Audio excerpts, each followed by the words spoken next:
बिस्मिल्लाहिर्रहमानिर्रहीम। अस्सलाम वालेकुम। बांग्लादेश में इस वक्त मुकम्मल तौर पर इनकलाब आने वाला है और ये ऐसा इनकलाब आ रहा है कि जिसमें फौज को रौंदते हुए आम चली जा रही है और शेख हसीना वाजिद के इक़्तिदार को हमेशा हमेशा के लिए दफन करने जा रहे हैं। ये इनकलाब इतना ख़तरनाक होगा, पूरी दुनिया के अंदर इसकी सुनवाई नज़र आएगी।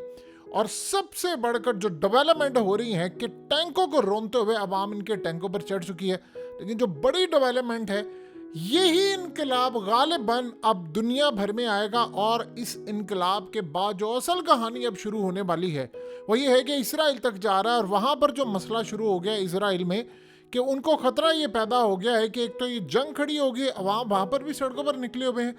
अब वहाँ की इंटेलिजेंस एजेंसी शिन बैत ने काम ये किया है कि इमीडिएटली बंकर्स बनाने शुरू कर दिए। एक तो ईरान की तरफ से हमला, क्योंकि ईरान को अरब ममालिक ने और दीगर ने कहा है कि आप हमला ना करें, जंग छिड़ जाएगी। उन्होंने कहा अब हमें कोई परवाह नहीं है। ये इतनी बड़ी क्या डेवलपमेंट्स हैं, ये ज़रा समझ लो शेख हसीना वाजिद के साथ होने क्या लगा है।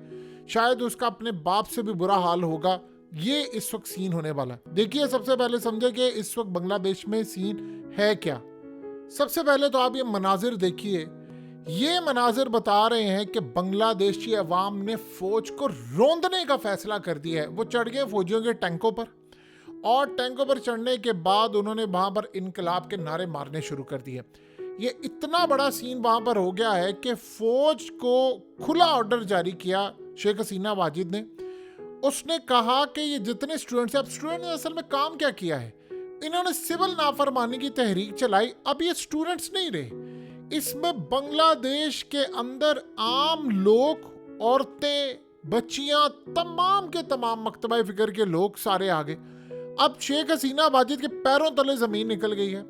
अब उसने फौज को कहा कि इनको लटा दो। यानी शेख हसीना वाजिद ने आज जो बयान दिया, उसने कहा ये दहशतगर्द हैं, इनको कुचल डालें।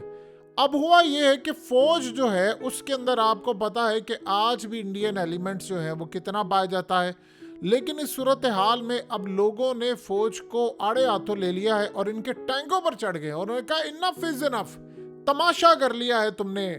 हमने तुम्हारे साथ बांग्लादेश की आज़ादी ली, तुम्हारे बाप ने मुल्क बनाया, तो तुम लोग इस मुल्क के बाप बन गए हो। अब ये काम नहीं होगा। अब हुआ ये है कि सबसे बड़ी बात, जो वहाँ की फौज के साबिक आर्मी चीफ और साबिक अफसरान हैं, उन्होंने हंगामी तौर पर प्रेस कॉन्फ्रेंस में कहा कि फौज को कहा है कि आपने अवाम के सामने खड़ा नहीं होना, वरना ये आपको रौंद कर रख देंगे। और कहा कि अब आपने गोली नहीं चलानी। फौज ने वहाँ पर इतने लोग मार दिए जिसकी इंतहा नहीं। अब वहाँ पर फौज के अंदर ये लड़ाई होगी। उन्होंने कहा कि किसी सूरत अब फौज अवाम के सामने ना खड़ी हो।